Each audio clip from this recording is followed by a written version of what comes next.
O HD é um componente do computador onde são armazenados todos os dados.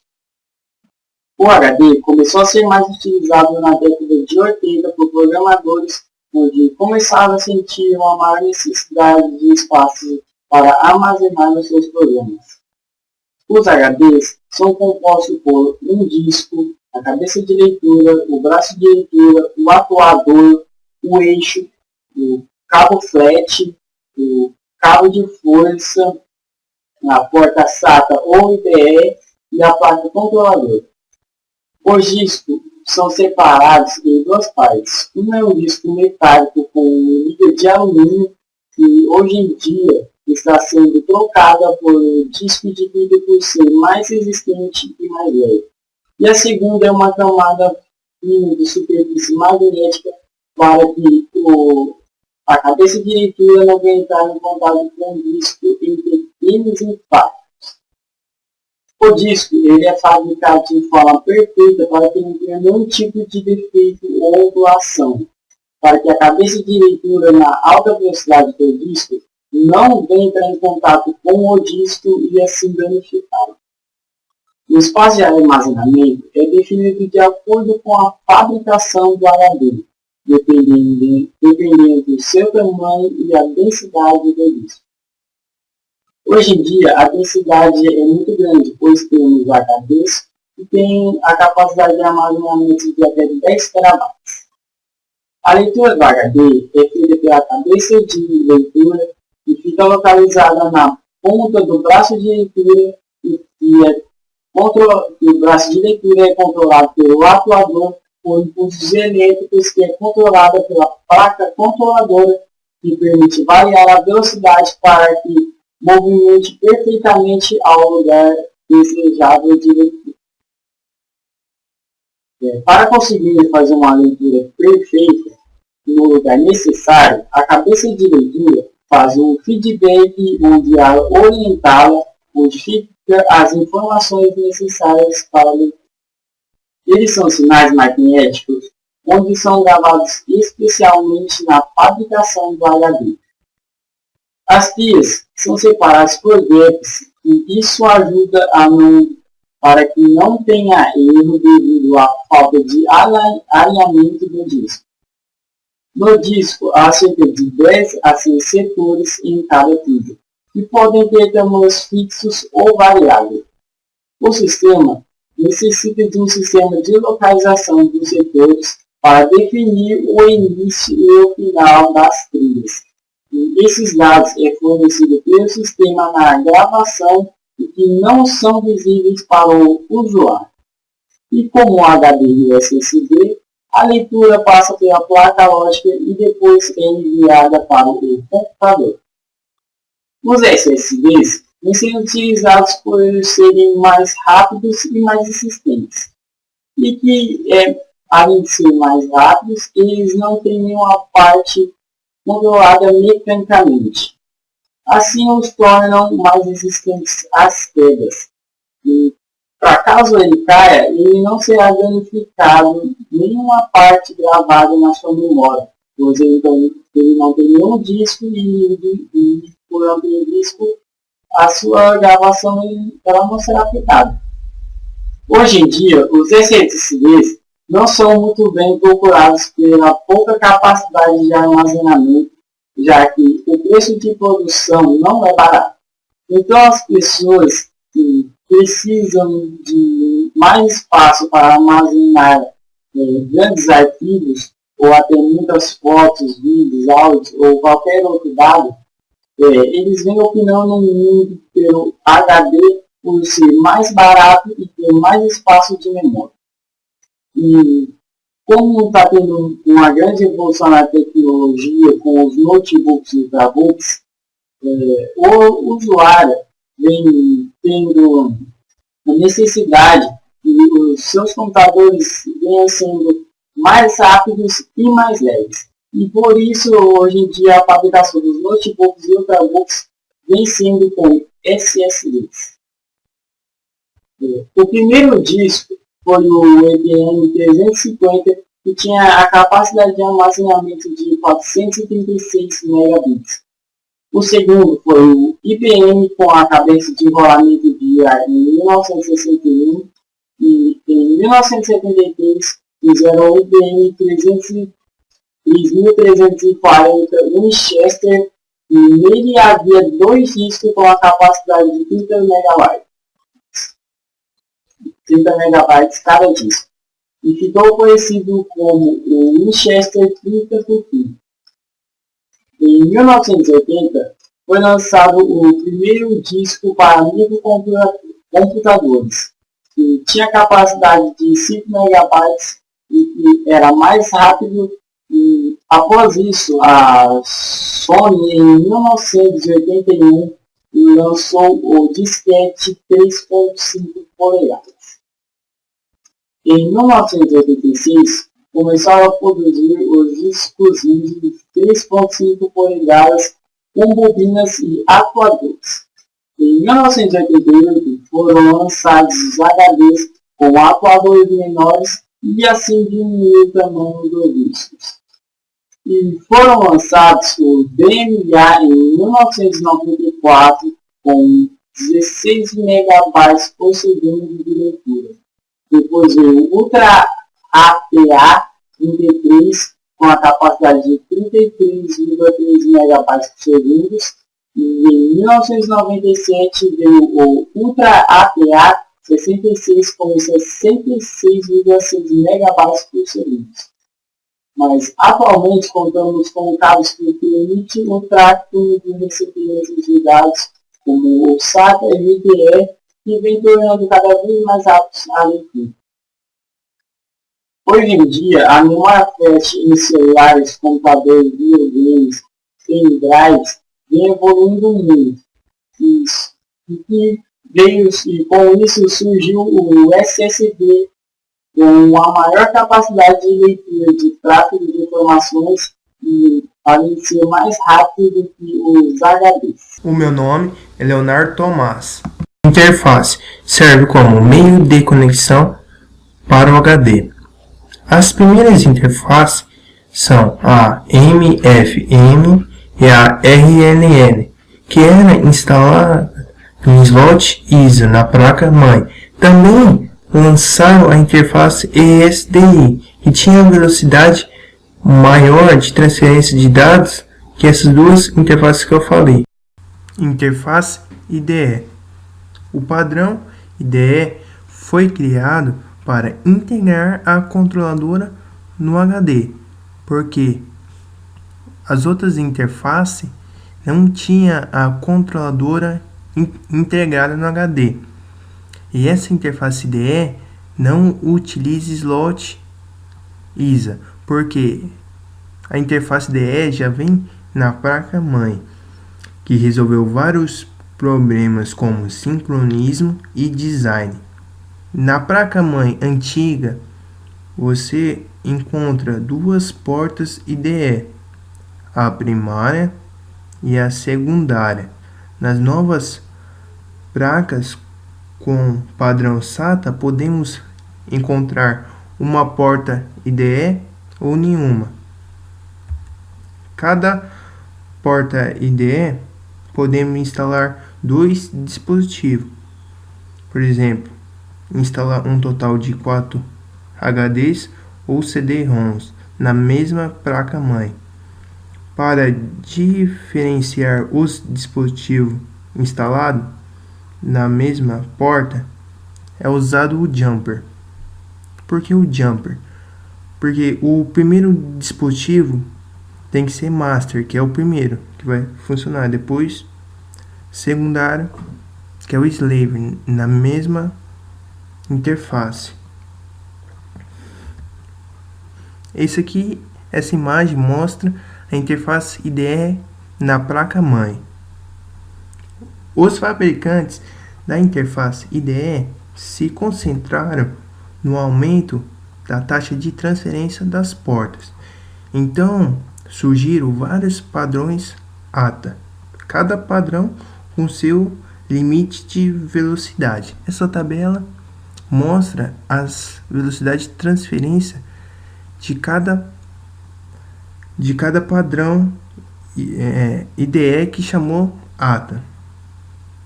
A interface IDE é mais conhecida de IDE, é conhecida mais IDE ou ATA. Aí vem o padrão ATA4, que é a taxa de transferência 3,3 megabytes por segundo, ATA5, 6,6 megabytes por segundo, o ATA6, 100 megabytes por segundo, ATA7, 133 megabytes por segundo. Os cabos IDE eram de 40 vias antigamente. Agora eles se concentraram e lançaram o 80 vias. O cabo de 40 vias era muito ruim. Aí criaram o 80 vias, que adicionou 40 cabos que são intercalados com os cabos de dados. Porque o cabo de 40 vias tinha muita interferência. Aí, com esses cabos adicionais para o de 80 vias, eles serviam como neutro, reduzindo o nível de interferência. Ele foi projetado para transmitir dados na velocidade maior que os cabos de 40 vias. À esquerda é o cabo de 80 vias e à direita é o cabo de 40 vias. No cabo de 80 vias, utilizaram as cores para diferenciar os 3 conectores do cabo. O conector azul deve ser ligado na placa-mãe, o conector preto é ligado no HD e o conector do meio, cinza, é usado para o segundo drive, que pode ser o HD ou drive de CD. Aí também lançaram o padrão SATA. Ele é um barramento serial, porque ele transmite cada bit por sua vez. E os discos que utilizam a interface SATA transferem os dados em série e não em paralelo, porque a interface IDE transmitia em paralelo, que era vários bits por vez. De uma vez só, era vários bits. Aí corria muita interferência também. E tinha problema de sincronização na interface IDE. Aí lançaram a interface SATA para resolver isso aí. A interface SATA permite usar frequências mais altas e sem interferência. O cabo SATA tem apenas 7 pinos, onde 4 são usados para transmissão de dados, que 2 envia e 2 recebe os dados, e 3 pinos são terra, ajuda a eliminar as interferências. Também esse cabo SATA possui 4 vias blindado. Cada porta SATA da placa-mãe suporta um único dispositivo. Na interface IDE suportava vários dispositivos. E na SATA cada porta suporta só um único, que resolveram o problema de interferência. Que também o tamanho do cabo SATA é menor que o cabo IDE, que facilitou a circulação de ar, porque melhora a organização de cabos no computador. E também a interface SATA não precisa de jumper para identificar, porque é só um único dispositivo para cada porta IDE. Aí também surgiram novas versões do padrão SATA. Sistema de arquivos. O que é o sistema de arquivos? Ele é um conjunto de estrutura lógica que permite ao sistema organizar e otimizar o HD. Ele serve para gravar dados em um HD e também acessar e organizar dentro do HD. Sem ele não tem como fazer isso. E também esse sistema de arquivos é feito pela formatação. Essa formatação existe duas, a formatação física e a formatação lógica. A formatação física é feita na fábrica, que é a divisão do disco rígido em trilhas e setores. E a formatação lógica serve para utilizar o sistema de arquivos, é aquela bem conhecida formatação, que para o sistema operacional adequado. E conforme cresce a capacidade do disco e aumenta o volume de arquivos, e cada vez vai exigindo o diferente sistema de arquivos. Esse sistema de arquivos é feito pela sua necessidade. Por exemplo, o FAT16 e o FAT32 são sistemas de arquivos simples, que é utilizado em cartões de memória. Porque os cartões de memória, por exemplo, tem de 2 GB, 4 GB, então precisa de um sistema de arquivos complexo e avançado. E o NTFS e o ext3, o NTFS é do Windows e o ext3 é do Linux. Eles são utilizados em sistema operacional. E também o sistema de arquivos é utilizado, depende do tamanho da partição do HD. Sistema de arquivo FAT16. Essa tabela mostra o tamanho da partição que pode ser utilizada no sistema de arquivos FAT16. Essa partição que eu falo é a partição do HD. É entre 1 e 2 GB, também menor que 1 GB, ou 1 GB também, e menor que 502 MB, também é utilizado, e menor que 256 MB. Essa partição pode ser até usada, a partição do HD, até 502 MB. Passando disso, aí é outro sistema de arquivos. E o que é o cluster? O cluster são conjunto de setores do HD. Utilizando o FAT16, entre 1 e 2 GB, os clusters são 32 KB. E menor que 1 GB, os clusters são 16 KB. Menor que 512 MB são 8 KB. E menor que 256 MB são 4 KB. No FAT32, o tamanho da partição do HD pode ser menor que 8 GB, de 8 GB até 16 GB, e 16 GB até 32 GB. Maior do que 32 GB, ele pode ser até maior que 32 GB utilizado. E os tamanhos dos clusters vai de 4 KB, que é até 8 GB, de 8 KB até 16 GB e 16 KB até 32. E maior que 32 GB, o tamanho dele é 32 KB. No NTFS, o tamanho da partição do HD, que esse sistema de arquivo pode ser usado, de até 502 MB até 1 GB, até 2 GB, acima de 2 GB. Esse sistema de arquivo é o melhor utilizado no Windows, porque ele pode acima de 2 GB. Acima de 2 GB, então ele é melhor. Ele ocupa o tamanho da partição inteira. Os outros não. Os outros pode ser até a metade, mas esse é o melhor do Windows. O tamanho dos clusters: 512 bytes, 1 KB, 2 KB e 4 KB.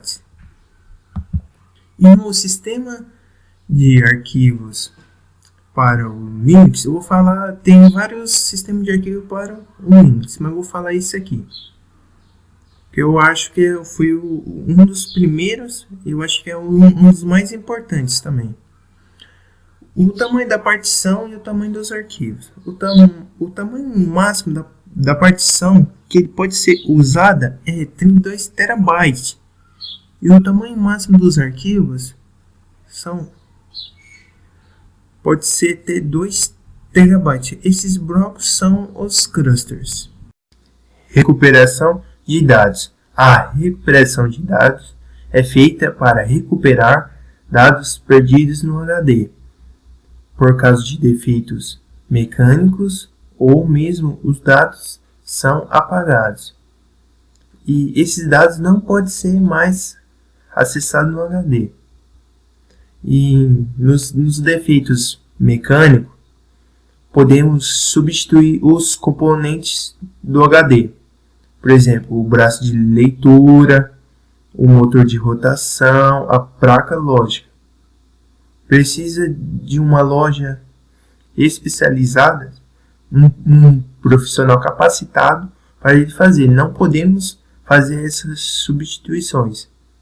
Por exemplo, o HD que foi apagado, por exemplo, você apagou e você precisa desse arquivo. Temos programas para recuperar esses arquivos, mas o arquivo não pode ser sobrescrito, senão não recupera. Esses programas podem recuperar os arquivos 90%,